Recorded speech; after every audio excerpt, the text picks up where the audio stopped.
must have been about 10 o'clock or something after we realized that we had received a message from the kibbutz that there are terrorist infiltrations into the kibbutz.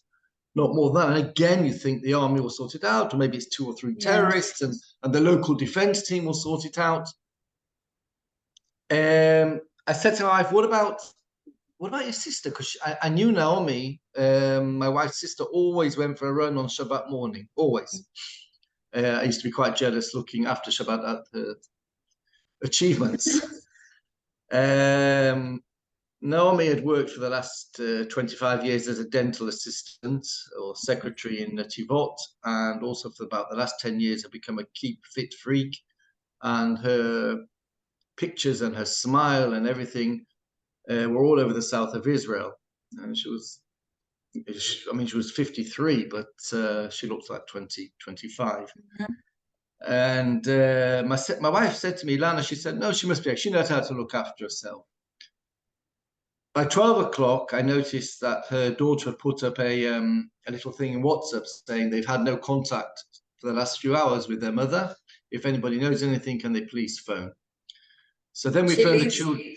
She lives in Sderot. She lives in Sderot, and she'd gone for a run, actually between Yad Mordechai and Nativ Asara, of all the places to pick that morning. So round about 2 o'clock, we picked up the phone to the children, and they also confirmed that they haven't heard anything, but if they will, they'll let us know.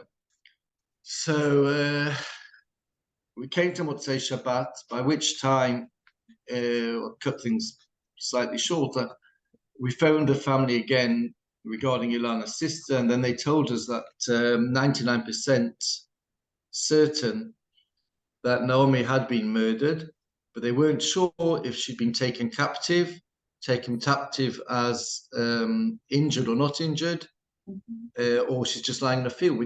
No one knew where she was, where the body was. So I'll explain what happened with Naomi, and then we'll get back to where we are. The next 3 to 4 days, we had this anguish of not knowing where Naomi is, until Wednesday morning. They phoned us, well, they phoned her brothers to say that body identification via the way they do it, they'd managed to identify that it's Naomi, and can they please come down just to final identification of a close family member.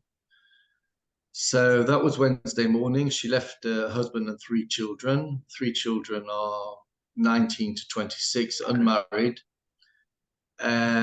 She simply went out for a run with 2 other members of their running team, and they had run into the barrage of rocket attacks. We've got pictures of them at the last minutes, because one of them survived it. He just played dead, and she was shot down at close range, from what I understand, in the head and in the back.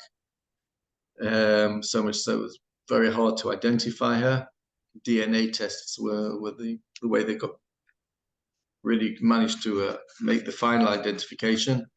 And then there was a very quick funeral, which was that also hurts. They wanted her buried in Sderot, which I can understand. So we had a 20-minute funeral, which wasn't easy. Also under fire, and with the army around checking we're okay.